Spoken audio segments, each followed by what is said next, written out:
So I am on my way to World of Commodore in Mississauga, Ontario. World of Commodore is a Commodore convention put on by TPUG, or the Toronto Pet Users Group, every September. And it's been going since, I believe, 1983. And as I said, it's located in Mississauga, Ontario, which is about an hour drive from where I live in Kitchener. The drive there was pretty nice, actually. It was just like a light dusting of snow that was coming down, but it wasn't like too much like accumulating. It was just kind of very scenic and atmospheric.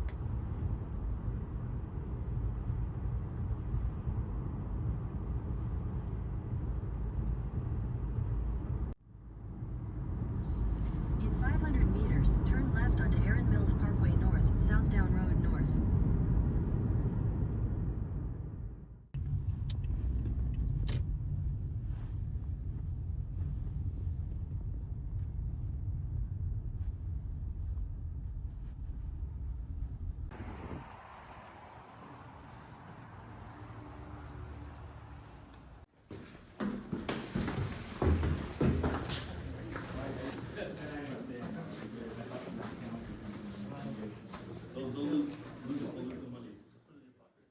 We arrived right around 10 o'clock, basically right as it was starting, and there were lots of people waiting there. I think a lot of people want to get there nice and early so they get all the good deals.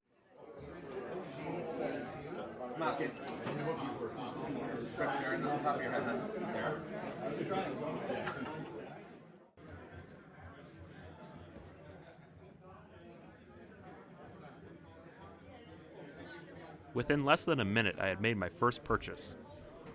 The coolest thing there, besides me of course, was this Commodore AL-1000 desktop calculator. The guy wanted $350 for it, which is actually not a bad price, but it was a little more than I was willing to spend on that sort of thing, and I don't really have the room for it. Yeah, being around it was a real exercise in self-control, but somebody else ended up buying it and they were really happy to get it, so glad to see it go to a good home. Those are nixie tubes, so they are. Dang, that's cool.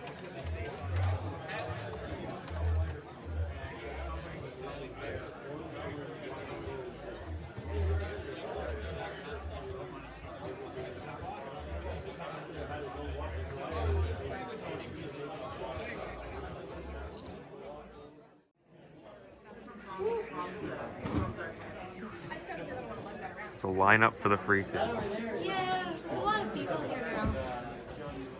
I was here when there was like... Yeah. Sorry. Free stuff. Everyone loves free stuff.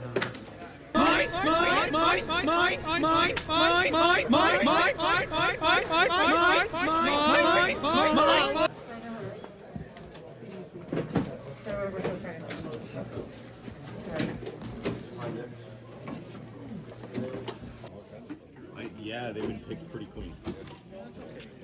Audio. Free toothbrush. I hope that's new. Oh,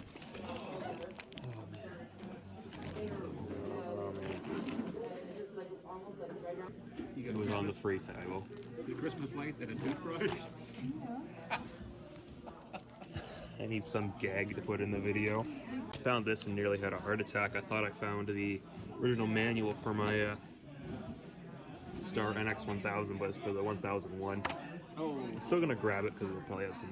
Oh yeah. I'm sure they're similar in that, like having manuals for things, especially like printers and stuff. You know what? That wasn't broken. I might consider it. Yes. Right? A to B. Yeah, that's a good idea. Thanks. This looks like it's for a PC. Yeah, that's a 5 1/4 inch. I was about to say, a plug piece. Yeah, plug. Anybody needs one. It looks like somebody actually 3D printed that. And they didn't stop. No, that's a. Oh, that's a heater for an aquarium. Fish. Yeah. Strange. Wow, this is one of the strangest free sections I've ever seen. Yeah, Yes, it is. I got trail cam off of here. Yeah. I mean, You can fix it if you actually want, but you're Trail cam, yeah. Man comes over and goes, trail cam, still an SD card in it. Yeah. Which is Wonder who they were stocking. That's on the SD card. Oh man, this one's broken too. Maybe you'll see a bottle of snowman or something. Yeah. Bigfoot. Yeah. I also found a toothbrush in the free file too, which I took home for the laughs. Well, you can use it for cleaning stuff on your teeth. It was open. It was open, yeah, it's fantastic. I assume it's for cleaning out the vents on the stuff like this. Yeah, you put more of those out. Wrong event.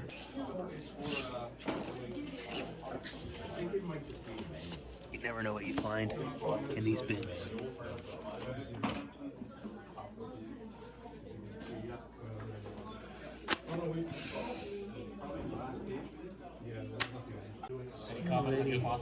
Yeah, so many Halloween decorations.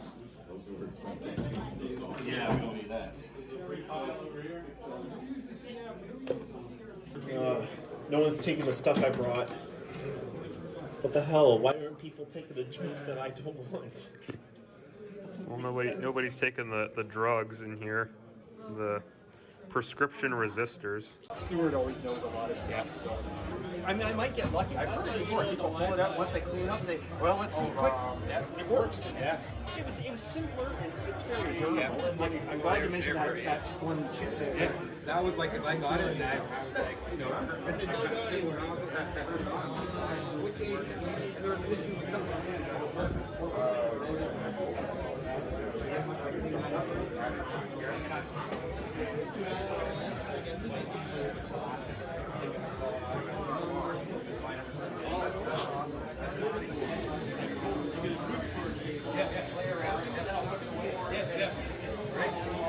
I love it. I love this thing.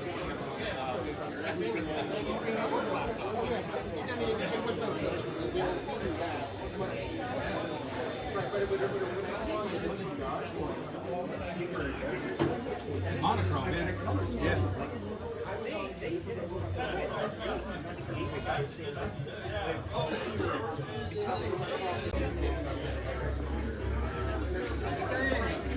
Oh no, it's cutting off. He will learn. Oh, but I can't. Like, that's not my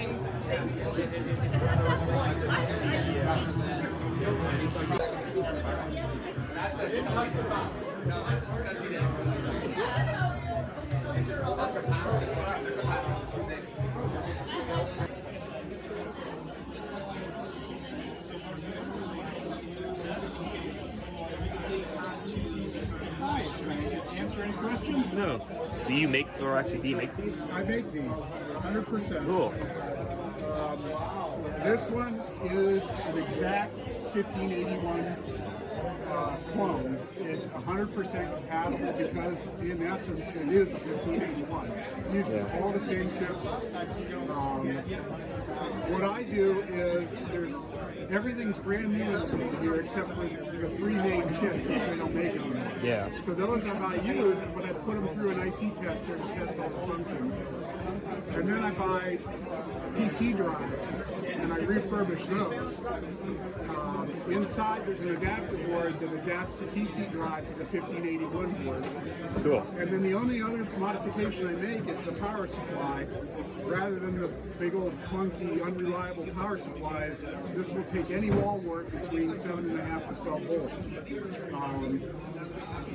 And it converts it to the 5 volts that's required inside.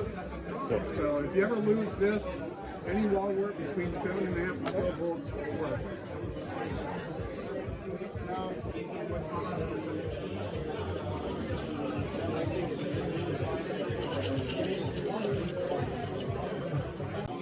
Commodore 64 Survival Manual.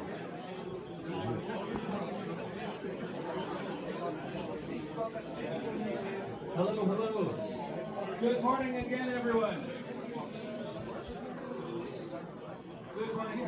His, handwritten notes on there about what they can do to better market the products. So these are two items. This one hasn't been published, just to my knowledge. People have been asking me, can you make a PDF and share that? Well, first, I want to see if maybe I can trade up these couple of items, and whoever purchases it, it's up to them if they would like to make it public and share it. But these might be some treasured possessions for true Commodore collectors. So yeah, you can see me over at the end if you're interested in these items. Thank you. Thanks very much, Terry. It may be IO, but I'm looking at the, yeah, I think it's an O because there's a 0 up above. It's a lot of keys. Give me my space.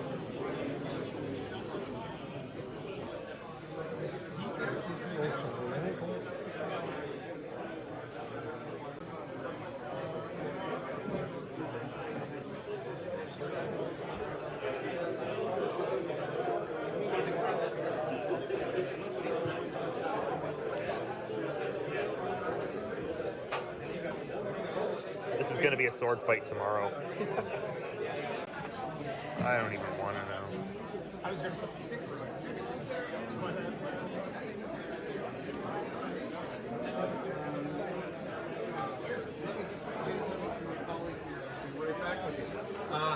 I want a title underneath that says "Made."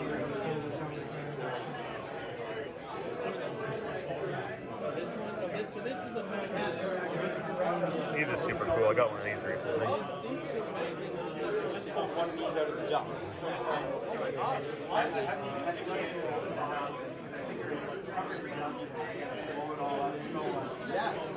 don't think that's for sale, but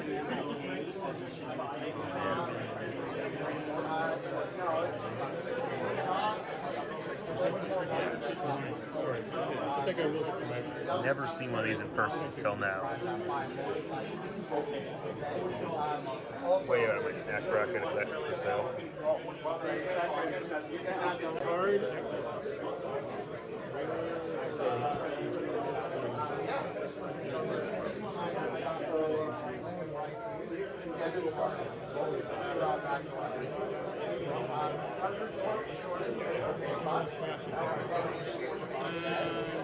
It's just the networking, it just keeps dropping.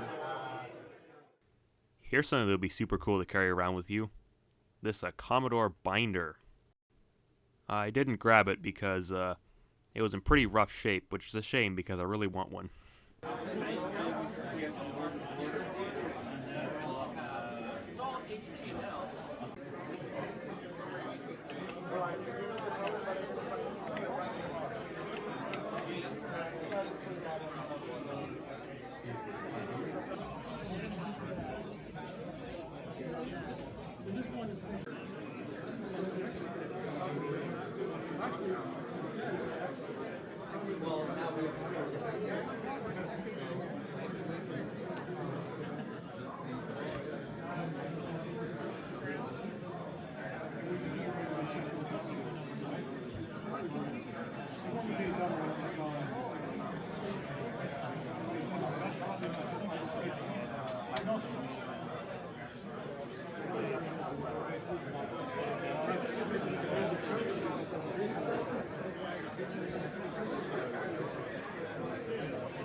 But you know what's really interesting?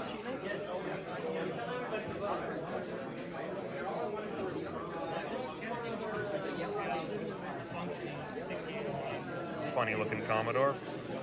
Funny looking Commodore. Funny looking Commodore. Funny looking Commodore. Funny looking Commodore. Funny looking Commodore. That's a funny looking Commodore. It took me a sec to figure out why this clock was here.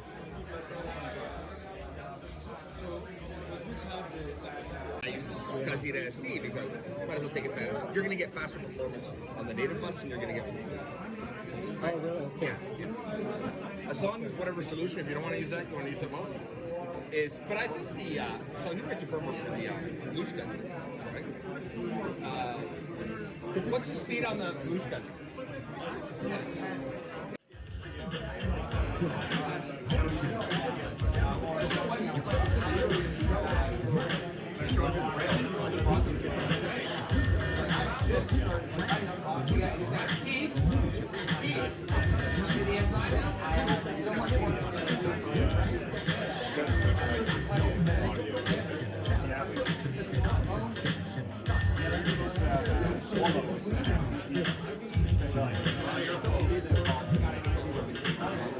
Should be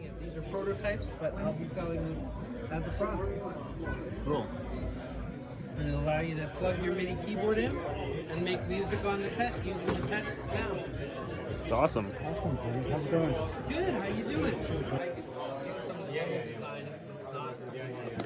So we could think about that. Yeah, because what I was thinking was if you support the Wi-Fi, yeah, we put your game in the store.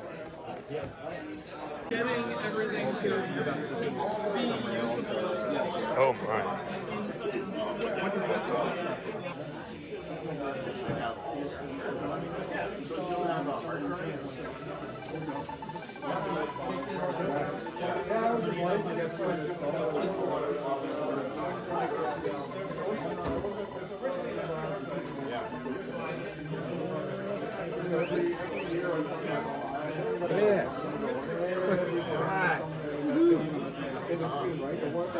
So this one for both we want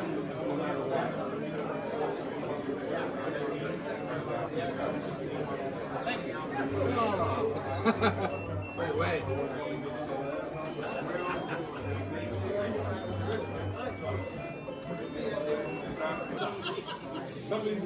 So, I have wanted to find this for a long time. I've been looking for the packaging, and more specifically this reference card, for a long time. I'm not able to find this online. Yes, it was. Oh. That's a cool box. That's 64. That's how much is this one? I want to get something like 500. I'm looking at you don't have to make change now.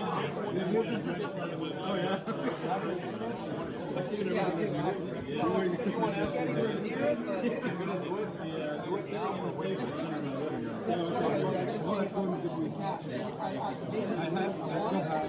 That's love letter. I am all fuzzy over you. Please be my honey. Karen's a lucky gal. Actually, you know what's really funny? Oh, so it is a companion thing too. I don't think there's any companion disc in here. Lucky if there was, but doubt it. I feel like I always find the loose discs for that. Yeah. Like they're super ubiquitous, but you just never find the box. Yep. I have the companion box, but my companion discs just don't work anymore, and they mess up everything else. This is Memorex paper. Ooh.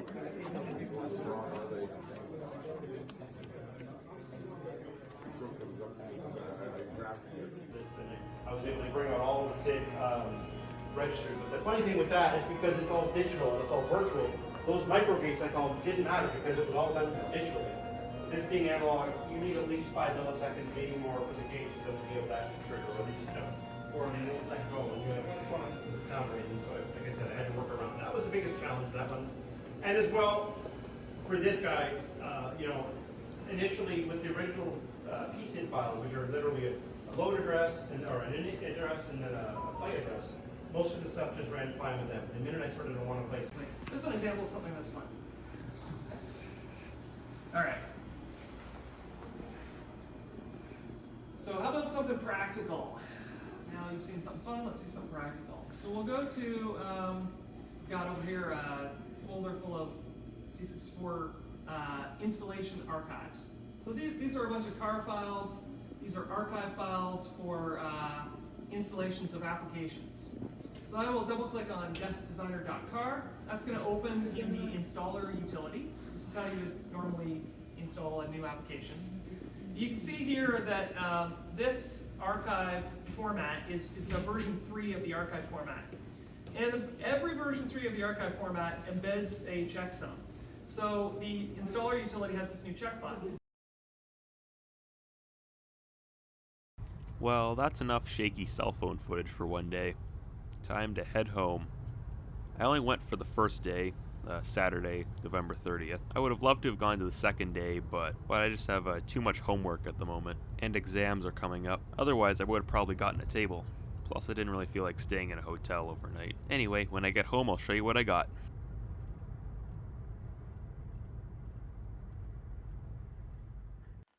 So let's take a look at everything I purchased at World of Commodore this past weekend. The first thing, and the thing I'm probably the most excited about, is this silver label C64. And if you're not familiar with what these are, this is basically just a very early production version of the Commodore 64, manufactured in 1982, basically within the first few months after it came out. There are a few things of note. It has a silver label, which is where it gets its name, as opposed to a label with a rainbow on it, and it's a bit different. It just says Commodore over here, that says 64 by the power LED, instead of saying Commodore 64 and then power. It's got a 5-pin video out, so there's no S-video or LCA for the 1702. And power is printed vertically instead of horizontally on the side there, and it's got very early revisions of all the chips. And actually, the VIC-2 chip inside is a ceramic chip, which is really old. So I've been wanting to get one of these for quite a while, but I've not been able to find one for sale. I've seen them in person before, but none of them were for sale until now, and I grabbed it. And it also came with this box, which is a very early C64 box. I don't think it's the exact one that goes with the computer, but it is, I think, the first revision of the C64 box, I believe. Not in the greatest shape, but like, it's more or less a matching box for my silver label, which is cool to have. And speaking of box, I finally have a box copy of Broderbund's The Print Shop. I found numerous loose discs of this. This was a pretty popular program back in the day. And it's not hard to find the loose discs, but it's really hard to find these like in the box with all of the stuff it came with. This has got everything, all the original like catalogs and stuff, the original manuals, advertisements, of course discs.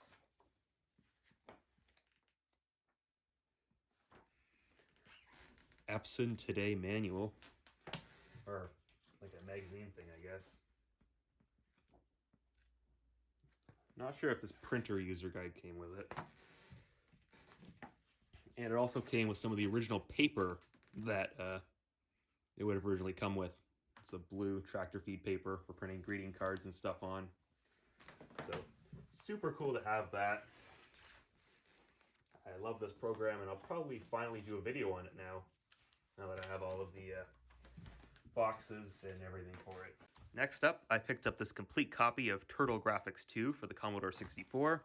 This is a sort of a graphics programming language. Again, I don't think this is terribly common to find it in the box of the original stuff. So I got the cartridge, tape with some example programs, and the manual. So again, you don't typically find this, in the box, but usually you just see like the loose cartridge, which was fairly common. I also picked up this book, not because I needed another C64 assembly language programming book, but just because I thought the cover was really cool. And yeah, I thought it would make like a cool like wallpaper, and I actually scanned it and then basically photoshopped out this stuff and cleaned it up a little bit, and I made it into like a wallpaper, which I'll have a link to download in the description. It's pretty cool. And I'll probably flip through this book too. I like old programming books. Unfortunately, it didn't come with the supplementary disc, but I think I can find that online. Next up is this manual for the Star NX1001, which is similar to my NX1000 Rainbow. I think a lot of the stuff in here is the same. So, yeah, goes with my printer. Next thing I picked up was this book, Things to Do with Your Commodore Computer. Not totally sure why I grabbed it, but I did. Just thought it was interesting. Here's another book. I love old computer books, by the way, in case you can't tell. Computer Space Adventures. It's a bunch of type-in basic programs.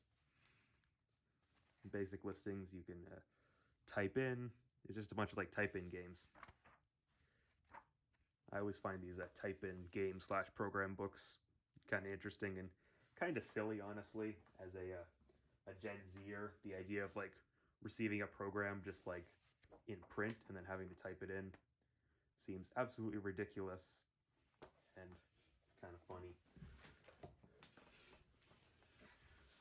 I also, off the free table, grabbed a whole bunch of old TPUG discs. The Toronto Pet Users Group. Didn't have any of those. It's a bit of a piece of a local history there. I also grabbed the TPUG C64 software catalog from like the early 90s, I believe. Yep, November 1992. It's also on the free pile. Here's another really old book, Computers, the Machines We Think With. Just delightfully retro.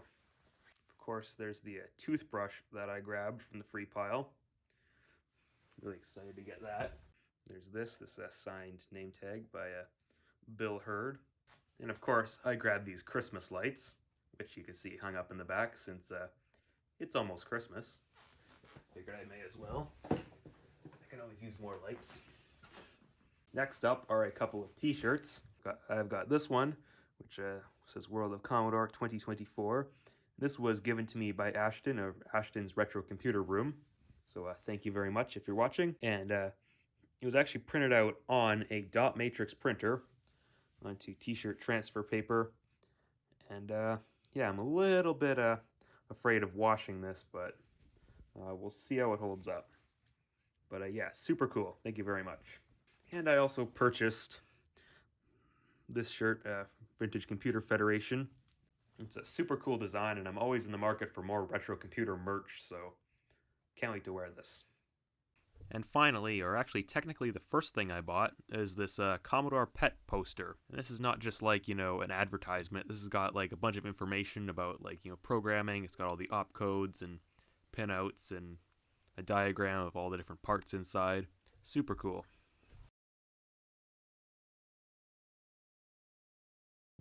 And that's just about it for World of Commodore 2024. I really enjoyed it, and I can't wait till next year.